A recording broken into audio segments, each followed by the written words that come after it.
Nagar సులానగర్ area. మేము ఇలా ఇంట్లో ఆకుకూరలు పండించుకుంటున్నామండి. అన్ని రకాలు చిక్కుడుకాయలు ఉన్నాయి, బెండకాయలు ఉన్నాయి, వంకాయలు ఉన్నాయి, గోచిక్కుడుకాయలు, పచ్చిమిరపకాయలు, టమాటాలు, బెండకాయలు, తోటకూర, గోంగూర, పాలకూర, అన్ని రకాలైన కూరగాయలు మేము ఇంట్లోనే పండించుకుంటున్నాం. ఫ్రెష్గా ఏదన్నా కావాలి అనుకుంటే అప్పటికప్పుడు కాయలు కోసుకొని వండుకొని తింటున్నాం. మంచిగా మాకు నచ్చిన కూరగాయలు ఏది కావాలంటే అది బజార్కి వెళ్ళి కొనుక్కోకుండా ఇంట్లోనే కొనుక్కుంటున్నాం. ఇంట్లోనే పండించుకొని ఇంట్లో కోసుకొని తింటున్నాం అండి. బయటకు వెళ్ళి బాగలేని కాయలు తిని ఆరోగ్యం పాడు చేసుకొని హాస్పిటల్లో డబ్బులు పెట్టుకునే దానికంటే ఆరోగ్యంగా ఇంట్లో పండించుకొని కోసుకొని తింటున్నాం.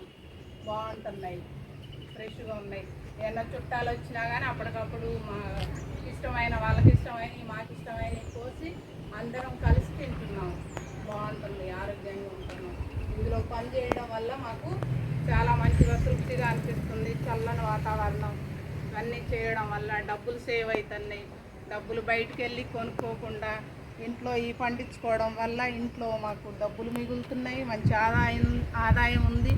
ఆదాయంలో మంచిగా బయటికి వెళ్ళి కొనుక్కోకుండా ఫ్రెష్గా కాకుండా ఏది పడితే అది తినకుండా ఫ్రెష్గా పండించుకొని తింటున్నాం. చాలా మంచిగా అనిపిస్తుంది, ఆరోగ్యం మంచిగా ఉంటుంది. అందరం మంచిగా ఉండాలని అనుకుంటున్నాం.